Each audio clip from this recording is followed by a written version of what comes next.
Hello and welcome. You're watching Medically Speaking NewsX. Recently, Union Health Ministry launched a mental health awareness campaign, and in the context of it, we will today be talking about the mental health scenarios going on around and before the pandemic. I have Pandey, who's a psychotherapist, a TEDx speaker, and co-founder of Rationally Yours and training manager at Morphic Minds. Welcome, ma'am. Thank In you. all Thank you so much, countries, Vishali.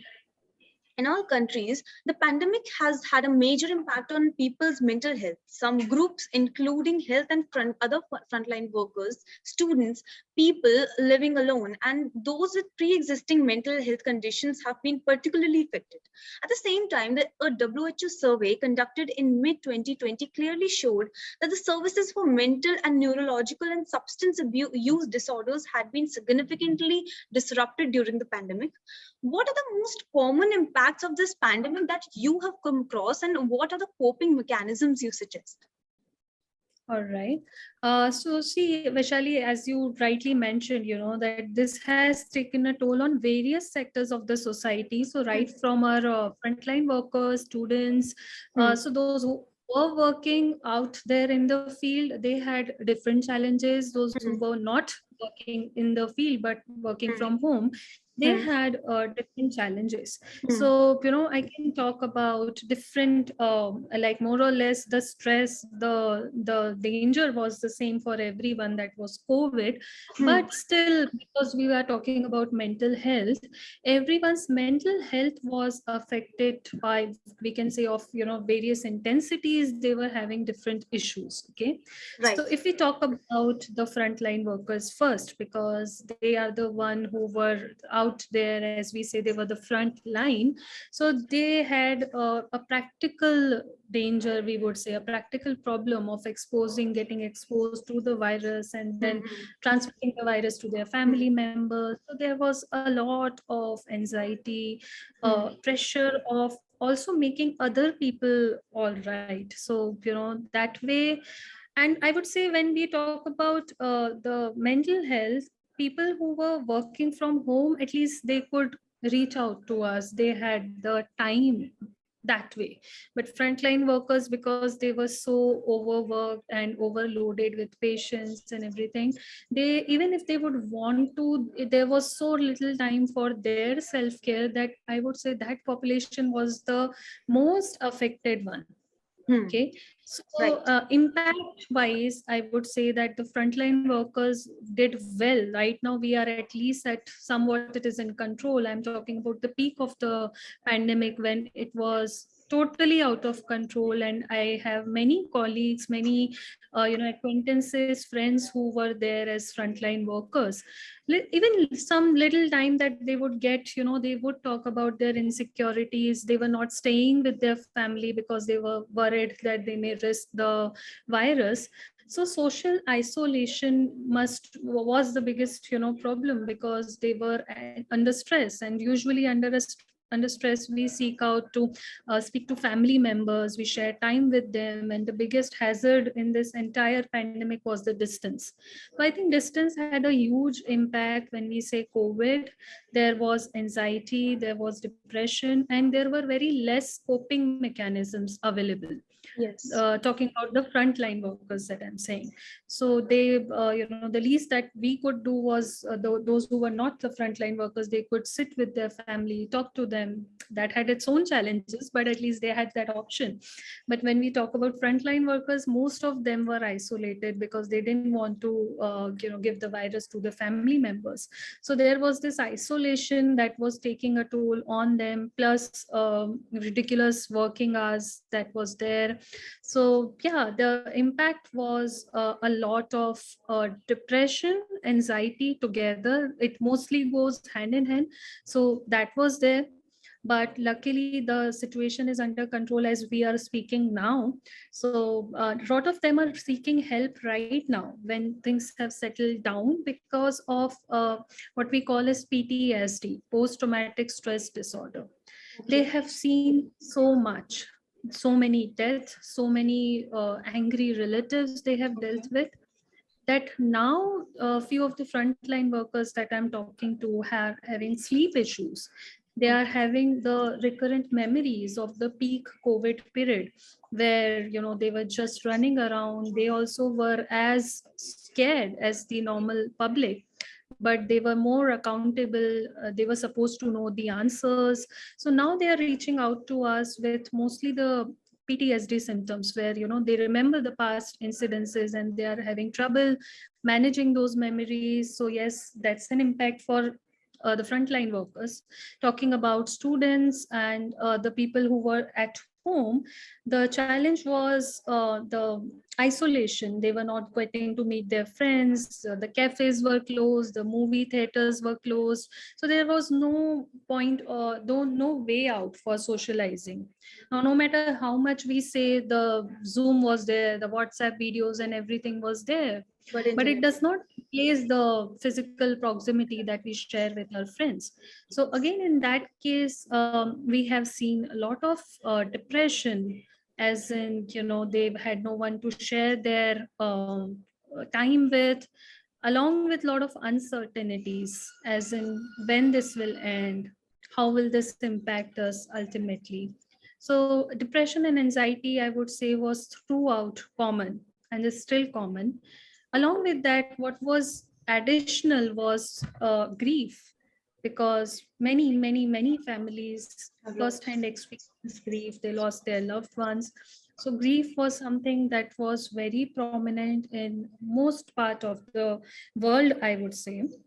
So these were the common emotional impacts of COVID. Now, So, if we talk about, sure. yes, please go ahead, please. Yes, ma'am. So, what are the coping mechanisms that you would suggest through this PTSD and depression and the grief stages that people have come across? Okay. If I'll try my best to give some, because this is a time limited, conversation that we are having. Yes. Because when we say about PTSD, anxiety, grief, all these things takes number of sessions for people to work on themselves. But if I have to explain it to you in the short, the therapy that I practice, it's called as cognitive behavior therapy. Now, the basic premise of this therapy is, even if the situation is the same, people can learn to react differently. Okay. Not positively, I would say, because, in pandemic, we are not going unrealistic that people can be happy or positive at this point. But even in the negative emotions, there is a range of negative emotions a person can feel. Not getting into much details, but just for the viewers understanding, the negative emotions could be healthy negative emotions and unhealthy negative emotions. So when we say healthy negative emotions, it helps us to deal with the situation better. We are quite functional, though in a state of negative emotion, the functionality is not affected as much. The physical distress is not there as compared to unhealthy negative emotions. So if you ask me about the coping mechanism, how can we cope, talking about the PTSD symptoms, when people are continuously thinking about the past, and they somehow it happens, that mostly people who have PTSD, they think that that should not have happened, or how I could have reacted differently. So they can learn how to look at the past differently, accepting the past, even though it was super unfortunate, really bad.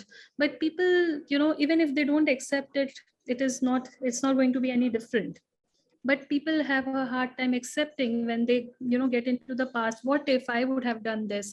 What if this would not have happened? What if people would have listened to whatever the instructions were? So talking about those, they can learn to look at the past differently. Now obviously we cannot go and change the past, but we can surely learn how to process the past differently. Okay. This will remain the gist for all the other emotional problems. Like situation Emotional is the same. problems. Yeah, Point so taken. situation. Hmm. Point taken, ma'am. You said that people are in need of therapy ones. And mental health conditions, we've seen that they commonly go unnoticed and come forth only when they become really, really severe. Sometimes there's a suicide, sometimes there's, a suicidal ideation, suicidal attempt. Now, how can one really know when they are going through a mental illness and are in need of a professional help? Mm-hmm. The biggest hurdle when we say we notice the symptom, as you rightly mentioned, that people talk about mental health only when it goes to the peak, they see the severe impact. But I would say that we can start bringing the change from here, that we do not look at mental health as a part of illness. It can simply be looked at as a part of regular health, as we look after our health even if we are not sick. Okay, so we do not look for any symptoms when you want to exercise or when you want to eat healthy. It's not like you look for any illness symptoms and then you will do these things. So likewise, you cannot, you can, the viewers, they cannot just wait for mental illness to happen. Take mental health as a priority when you are, taking time out for yourself, when you are working on your health by exercising, sleeping well, screen exposure, so less screen exposure. These all are some acts for mental health. Talking about the symptoms, early symptoms that they can catch. When you notice that you are agitated than usual, like more agitated than usual, this is not how you generally react, or and your sleep is getting disturbed. If either you are sleeping too less or too more, too much, if your appetite is disturbed, if you have the constant thoughts of not doing anything or not socializing, if you are avoiding a lot of things, and if you're indulging in a lot of unhealthy things, like you're just in front of your screen all day, if you're just indulging in things that are unhealthy for you, this should be the sign for you to take help, rather than looking at it as, how we say that this person's nature is as such that he or she does not like to mingle.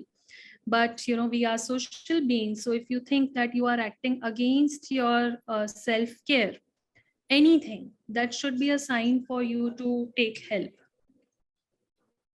Okay, ma'am. So, last word from you, ma'am, since we will, we are short of time right now.